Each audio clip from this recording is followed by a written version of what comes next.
Deep in the Indian Ocean, 1,200 miles off the southeast coast of Africa, lies a volcanic island that spent 4 million years locked away from the rest of the world.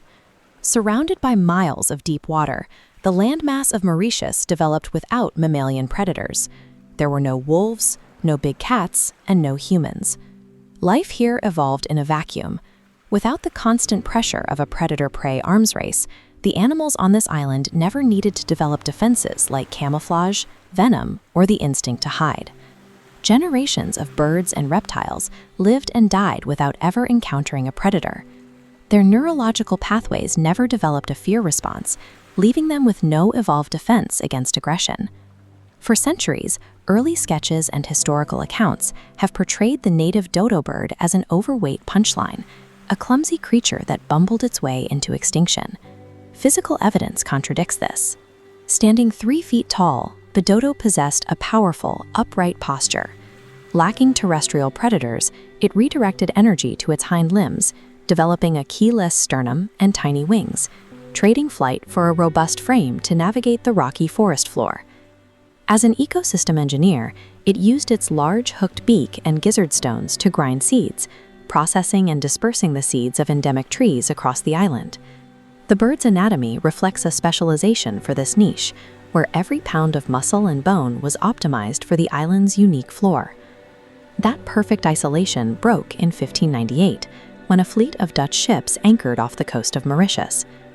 When sailors stepped onto the beaches, the dodos didn't run. Instead, they approached the men with curiosity.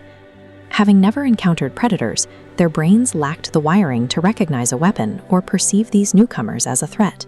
While human hunting first initiated the slaughter, the sailors themselves were only the first component of a broader ecological collapse. The ships also brought a destructive wave of invasive species. They brought rats and cats, they introduced feral pigs and crab-eating macaques. This chart compares population growth rates. The dodo followed a K-selection strategy, laying only a single egg per breeding cycle in nests built directly on the ground. The rising lines represent the rats and pigs, which multiply at an exponential rate. With these animals occupying the same territory, the dodo's reproductive cycle was systematically dismantled. Pigs uprooted the ground nests, and macaques raided the canopy, consuming eggs and chicks faster than the population could replenish itself. Simultaneously, human settlers began clear-cutting the native ebony forests to meet European demand for timber, stripping the birds of their forage and shelter. The extinction was a slow ecological suffocation that spanned less than 100 years. By 1662, the remaining population was pushed to a barren offshore islet. Without the ability to raise offspring to maturity, the species became functionally extinct. The dodo faded into myth, surviving only as incomplete skeletons and dusty remnants in European collections.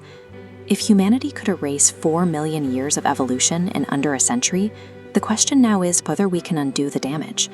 Colossal Biosciences is currently leading a high-tech initiative to sequence the preserved dodo genome.